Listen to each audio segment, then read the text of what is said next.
you're looking at the timbre of a sound, and you're thinking, how does this evolve, and is there another dimension to it? Yes. Evolution through time within every sound. Yeah. That's satisfying, and you want to take that journey. You want to be in that boat. Julius Smith, thanks for taking the time to talk to me. You are, I don't know if I should really, if I have to introduce you, your background is you've done a Bachelor's of Science in Control Communications and Circuits. You've done a Master's of Science in Statistical Signal Processing at Stanford, and then have done a PhD in electrical engineering. Graduated in 1983. And currently you are a professor at Stanford at CCRMA, which is where I'm a student. You teach music technology, you advise students like me, and you distinguished yourself as a music and audio signal processing researcher. What does that mean? Well, we reinvent it as we go. It's the field is signal processing, which is a sub-branch of electrical engineering. And so the application area is music and audio. And so that's easily explained by just telling you how it happened to me. I was a high school student who was good in math, and I was in a band, and I was really serious about music. I was very inspired to be a professional musician, but my success in the world was just as a student, really, at that point. And in fact, I got a scholarship to go to Rice University. I had a scholarship that was only good in Texas. And so, in the state of Texas, I think Rice University definitely was the best choice for me as a future research engineer. And I didn't know anything about signal. I didn't even know such a thing as signal processing existed. But I just had this vague notion that I wanted to major in electrical engineering, so that I understood what was in all my little boxes, all my guitar player stomp boxes and amplifiers. And I also had this vague notion that in the future, music studios would go digital, and then I would participate in the digital revolution of studios. And so it seemed like, electrical engineering, computer science wasn't really happening that much. There were a couple of courses. Right. And there was like an IBM 370 mainframe, and our terminals were these TSO terminals. So each key would go. You type on it. It was really crazy. So this was, way back there. Oh, and the way you and that was the interactive option terminals. But most of the time, you're submitting a card deck, and so you're sitting at a key punch machine. It's a big machine, heavy steel, and you're typing onto these cards. And so you get a big stack of cards, 80 columns each, and you try to not drop it, and you submit it. And then a next day or 2 days later, you have a little cubby where your printout appears. So you get a line printer printout days later where you learn that your program crashed. And so you just go over the lines, and it says ab-end. It means abnormal end. They can't just say normal end. They give you a new word, ab-end. You have to figure out what that means. And it means it crashed. And so you go work it out, and you replace, you type new cards, you replace them, you submit a new deck, and you wait a couple of days. And meanwhile, it looks like people are just lining the halls. It's like zombie roadkill. All these people waiting for their jobs to appear in the cubby. They've been there all night. It's really, really kind of a sad computing situation, but I got through it somehow. And so, but electrical engineering and computer science and physics, I was very serious about physics. And I don't know why. I guess because it was an interesting mathematical subject. I guess I was just interested in physics. I wasn't thinking about doing physical modeling or anything like that. And so I double majored and doubly in physics until junior year, and then I dropped physics because it got heavy into quantum, and I didn't foresee a use for that. Always very practical. It's like, what am I going to actually use? So I was building up my toolbox, and I learned about signal processing. And so Rice turned out to be one of the best places you could go for signal processing, and I just stumbled onto it, right? Sidney Burris is the main guy, and Tom Parks was there. And these are big names in signal processing. And so I gravitated to them because they seemed to have the technology that was most promising and useful for the future of music technology. And it was just an Wow. inkling. It was just an inkling. I didn't know what I was going to do, but I knew that they were teaching me really state-of-the-art stuff having to do with applied mathematics and computer science in the field of audio, or in the field of signals, of which audio is a major special case. And so I majored in, I specialized in signal processing, but in my mind, it was always audio signal processing. So if somebody who is not in this field and would probably wonder, are you telling me that music and electrical engineering are very related? What would you say? Why are they so related? That's an interesting question. But one interesting factoid is that the Stanford Orchestra, the SSO, Stanford Symphony Orchestra, at one time, maybe still, I don't know, but at sometime in the past, I was told that it was 60% engineers. I think something, and most of those were electrical engineers. So go figure, you know, there's just some correlation between electrical engineers and music. And I'm not sure what it is, but in my case, I think it has something to do with an applied math person is also somebody who's going to really love, let's say, J.S. Bach. I think you're going to find a high correlation between applied math people and Bach fans, just as an example. And so there's that type of connection. It's a kind of pattern-based complexity, beauty and elegance. I mean, electrical engineering is applied math, but it's very beautiful too. So there's a strong aesthetic aspect to it. It's one reason I took all the control systems courses, because control theory was really pretty. And it was almost an art subject for me, learning about geometric control theory, invariant subspaces. That was Boyd Pearson was the professor. And so I took all of his courses all the way out through the 5th year. I got an equivalent master's in controls and signal processing. So I sacrificed a lot of other subjects as an undergraduate, and in 4 years finished the 5-year program in everything related to control and signal processing, because I was just eating it up. I could tell I was going to use it, and I really did. I really, really, really did. Wow. Yeah, I guess thinking about, for example, a ratio, when you think musically about an octave, which is a 2-to-1 ratio, right, of a certain frequency, and then you think, well, ratios are math. What about a third? You know, what about 4-to-3 or a certain ratios? There's a great talk on YouTube about that from the Ableton Loop conference. I want to send you that eventually, about rhythm, and then you speed up rhythm, and you seem to hear harmonics. So you start thinking about, well, math and music seem to be pretty related. And then I took a lot of courses too at CCRMA, right, which is this interface between science and art. I mean, it is the Center for Computer Research in Music and Acoustics.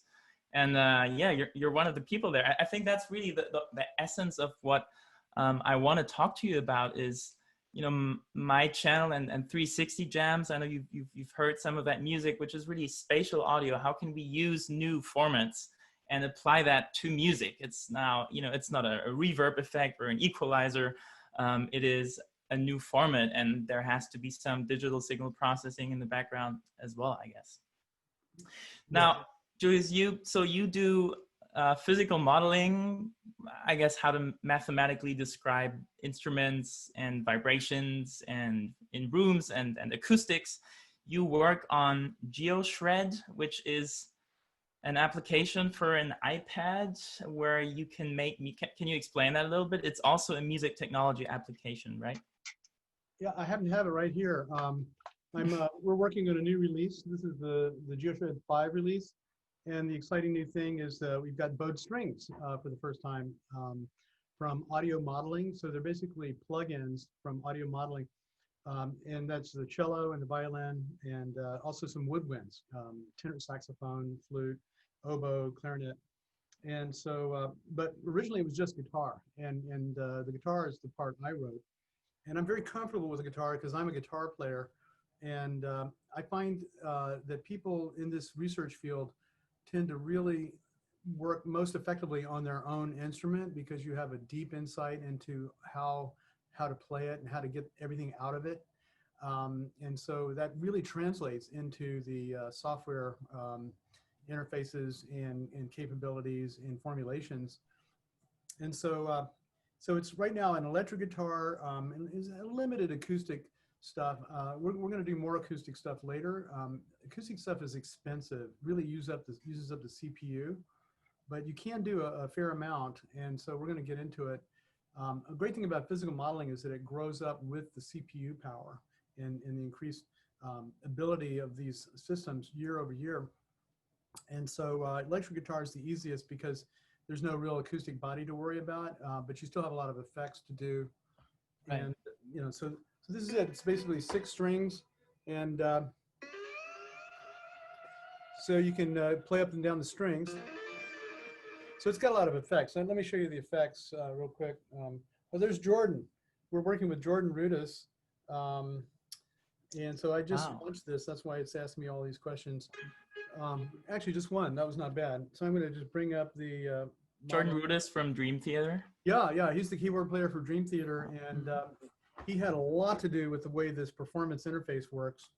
So, for example, he introduced this idea of pitch rounding. So if I hit a key, it doesn't matter where on the key I hit it because it will initially round that to the original, the intended pitch. And you can turn that off if you're really good and you want to, but it's a lot easier to just play that way. And then you can move afterwards. So you can do vibrato, and you can hear the feedback. That's something that's easy in physical models and really hard with samples. And then you can slide, so it's like a bend.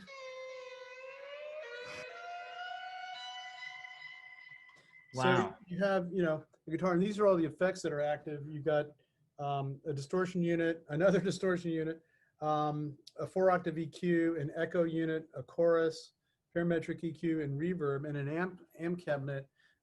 It's not, you know, serious amp modeling. You know, serious amp models they can take up a whole arm core by themselves. They're, you know, to simulate a real tube circuit, and that's where we do research. We have research in that area, but in this kind of, you know, iPad app, you really can't afford a full tube amp along with everything else yet, but that's going to happen, right? It's not going to be that much longer, and we're just trying to grow into the power curve, you know, as things go along. Right now, the amp model is basically just like an impulse response of a cabinet kind of a thing. And there's a tone circuit it's a famous circuit called the tone stack. It's I think it might have started in the Bassman, the Fender Bassman, and it's shown up everywhere. It's a really cool circuit, and so we have a model of that one. So Julius, how did that start? Like you're explaining to me an app where you're working with musicians, with Jordan, who is a talented musician. You are more responsible, I guess, for the DSP background, the digital signal processing. How? And I'm comparing this to my spatial audio stuff too, where I'm working with artists who are, you know, interested in what I want to do, who want to try out something, and then I get constant feedback from them. What do you guys think that sounds like? And I'm getting feedback, and we're working together. We're refining as we go. We're basically doing a prototype, and then you know, just incrementally getting there and sending each other the stems, probably just like you send over the latest version. You know, how does that teamwork work with you, with the music and the technology? Well, it's hard to, you know, prescribe how it should work, but I will say that it's very important to do it because, you know, looking back over the decades, I can tell you many examples where that was the only way it would have happened. It just wouldn't have happened any other way. In other words, you needed the engineer and you needed the artist, and they needed to get together. And the way that happens is unique every time, right? And it's not always easy to do it all. You know, sometimes they can't talk to each other, right? So you have to have that special ability to communicate with each other and synergize with each other, and then have a common goal and just sort of divide up the sort of world there and make your respective contributions and pull it together. And the best things I've been involved with have been like that. consistently. So, I mean, what helps, I guess, is that you play the guitar. You've done that for a while. You're very interested in music, and Jordan seems to be very interested in the latest technologies too. Is that maybe important to to bridge that gap? Well, Jordan's emphasis on tech is very, very important, very critically valuable, because he's a big promoter and sponsor and you know, prime mover. You know, he's interested in everything and loves it, and so that's really valuable and important. My guitar playing, I think, is really valuable for my work on the guitar.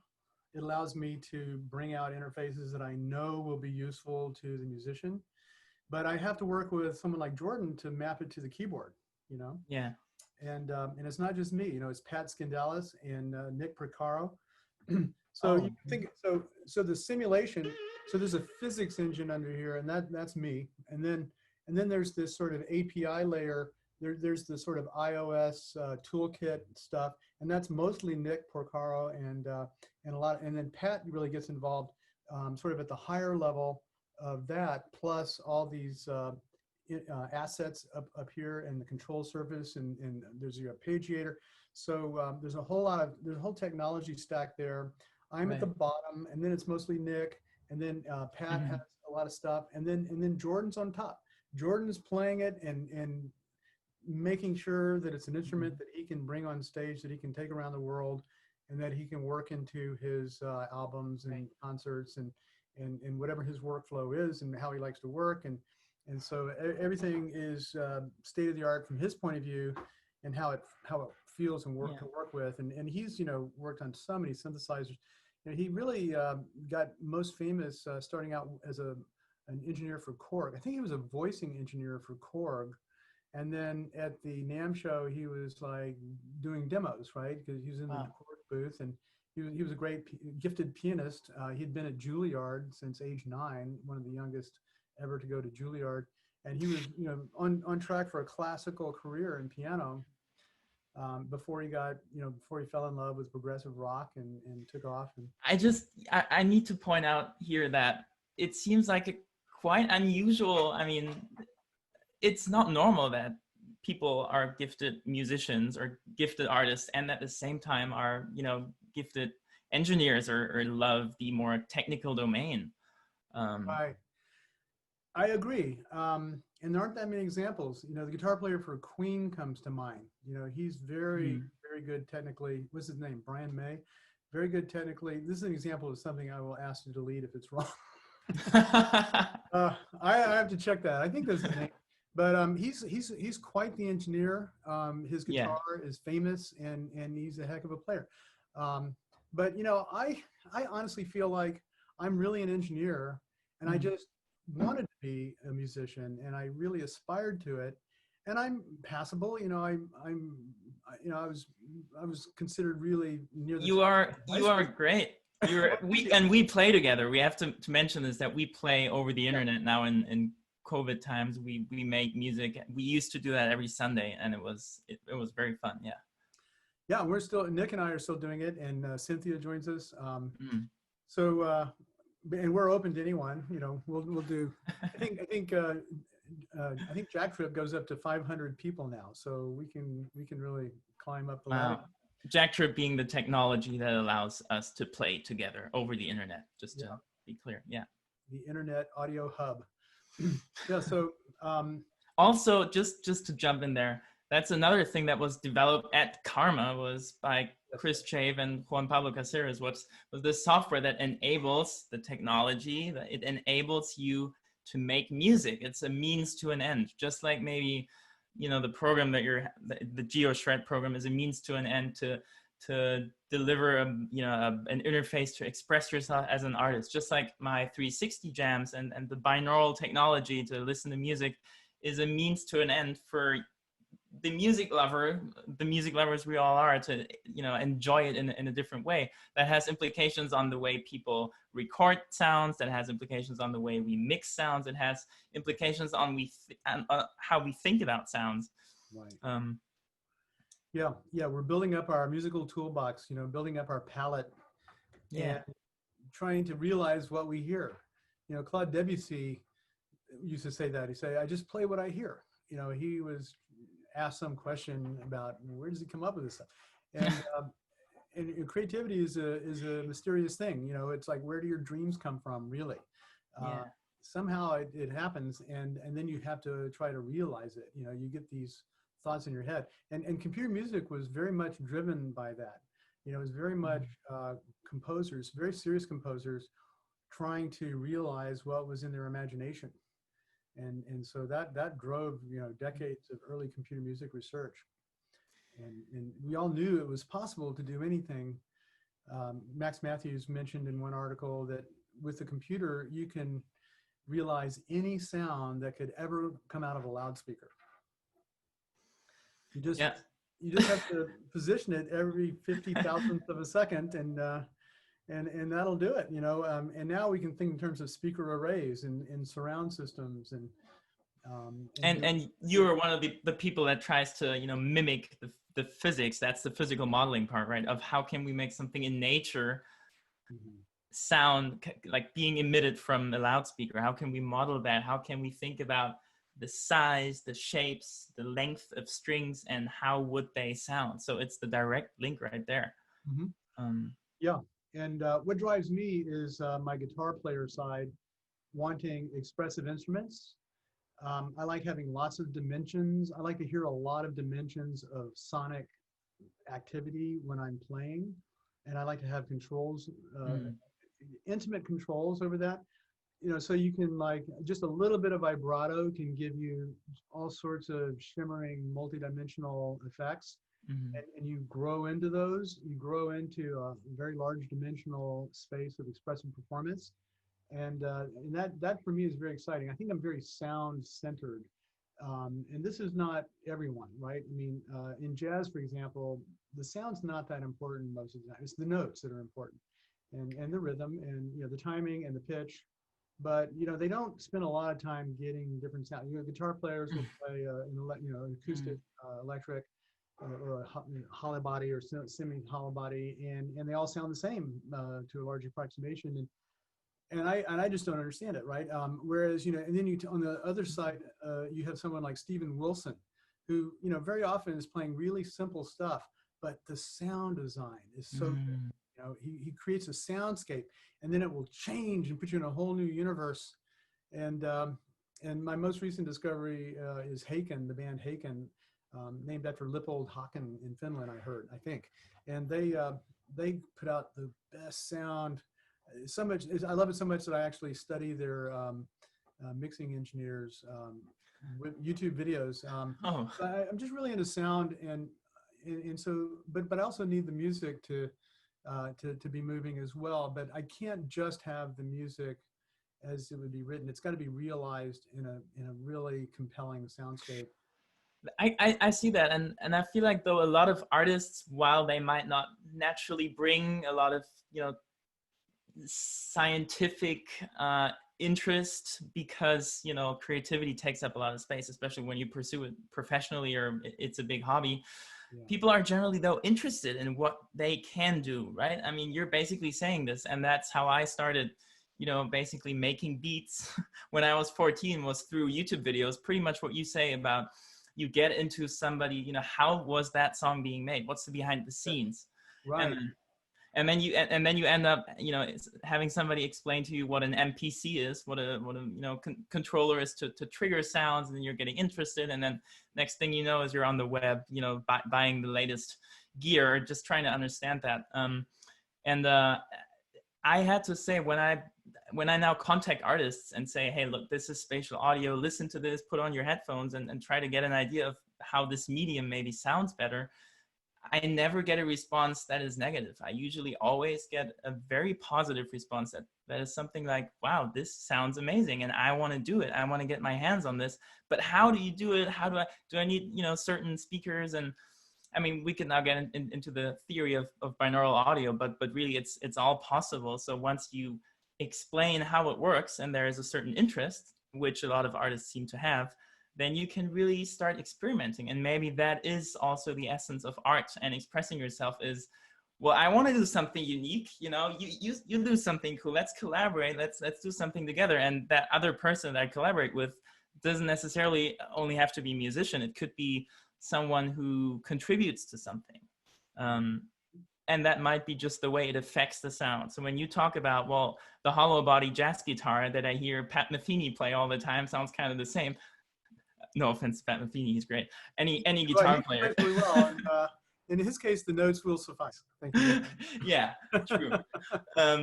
But you know, you want more. You're looking at the timbre of a sound, and you're thinking, you know, how does this evolve, and is there another dimension to it?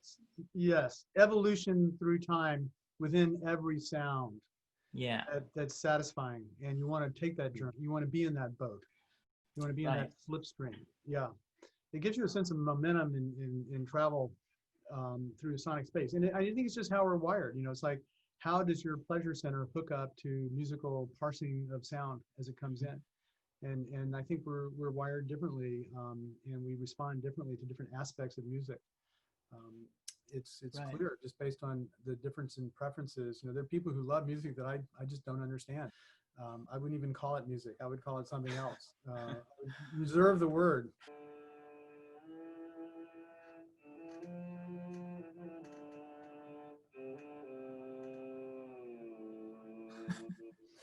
We have the luxury of, you know, being in academia. I mean, you also have worked in the industry a lot as, I guess, a spatial audio expert, digital signal processing expert. I'm sorry. But now we're in academia, and we have the, you know, the luxury to experiment and have things kind of combine. And that is also at CCRMA, a lot of the science and the creative art we're talking about. Now, do you think that's often necessary for new things to emerge? Do you think we can think of like an audio industry, a music industry, and academia where people start making things? Or how should we think about, you know, where does this creative collaboration come from? Does that happen in a bar at night? Well, it happens lots of places.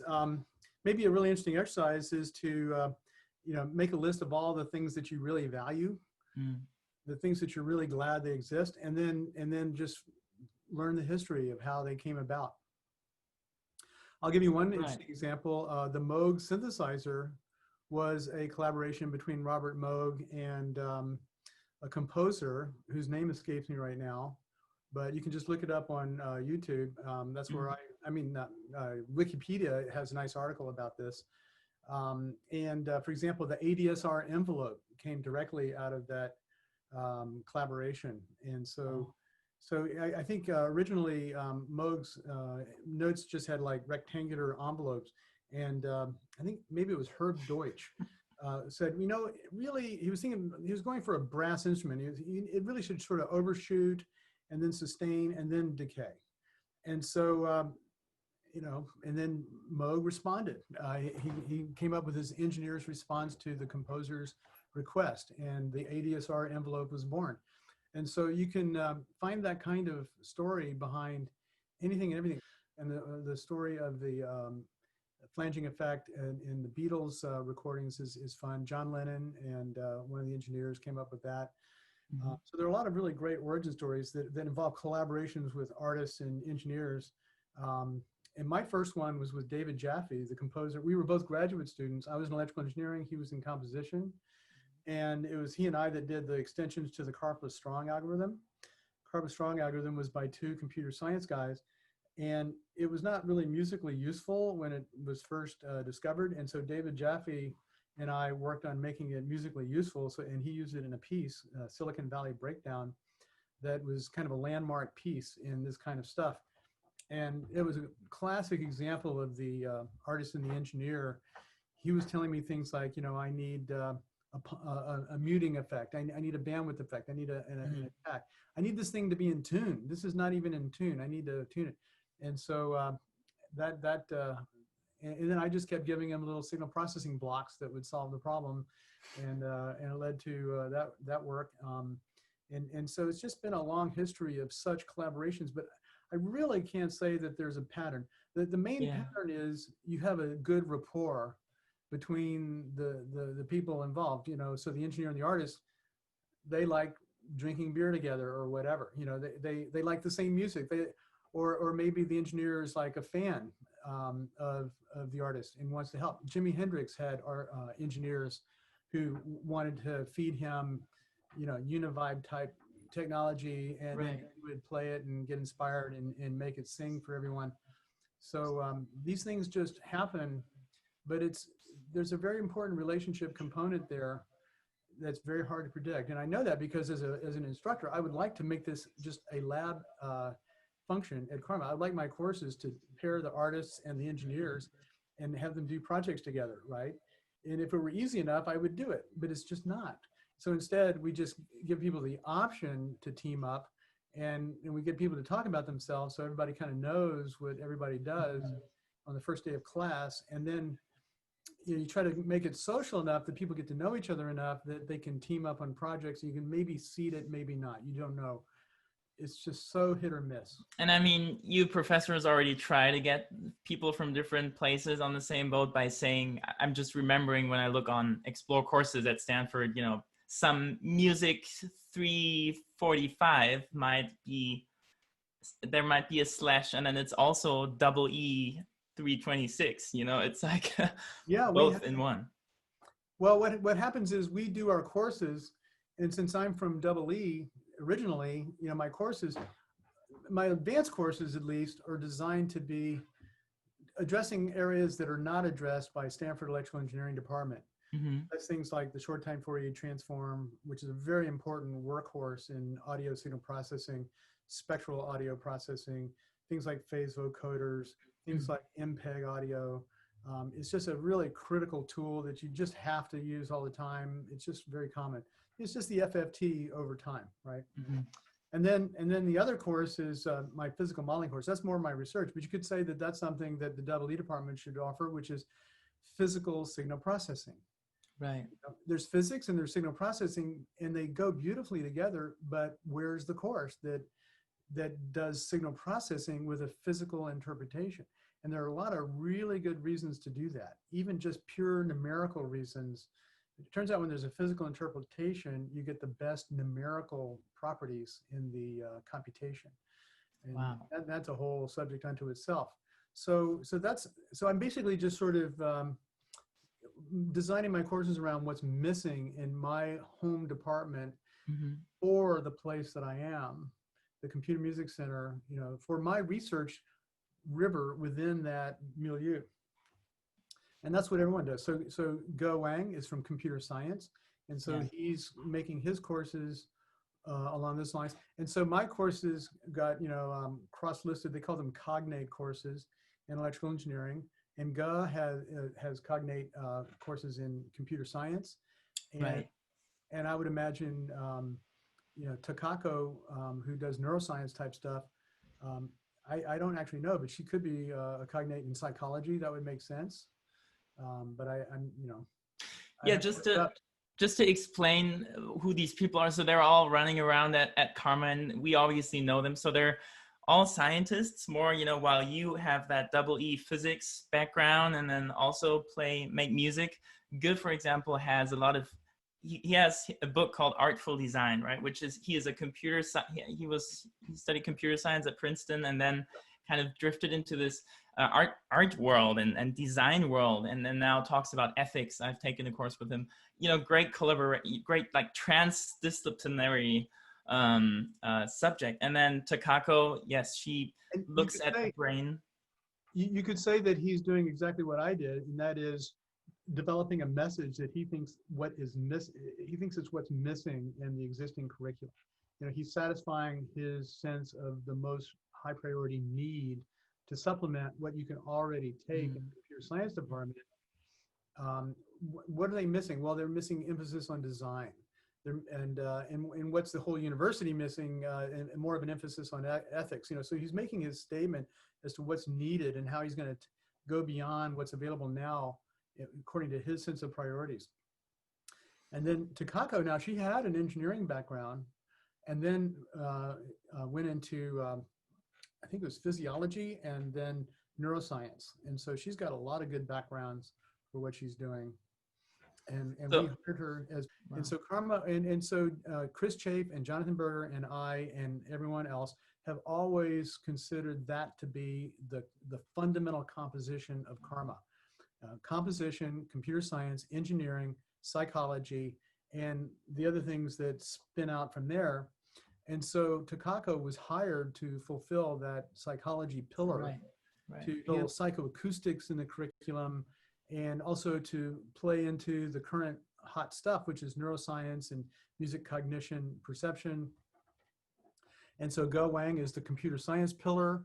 I'm the heir to Andy Moorer, the signal processing engineering guy, with a dose of computer science. And of course, Chris Chafe is composition, Jonathan Berger is composition, and that's been the pillars of karma from its origin. And in recent years, there's been more evolution, which you should actually invite Chris Chafe to talk about, because as director of karma, he has been shepherding the growth in diversification. So karma is on a diversification path that he's in charge of, and he would be a great person to talk about.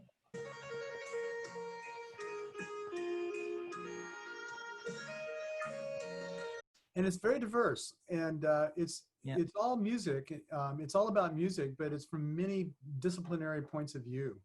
So people come with their own backgrounds, and we get a blend of, you know, artists and engineers and scientists, and they gravitate to the areas that they feel strongly about. You know, everybody has their own sense of the future and where it needs to go, and what technologies will be involved, and that's what they tend to do at Karma. That they tend to go after the tools for their sense of the future. Mm-hmm.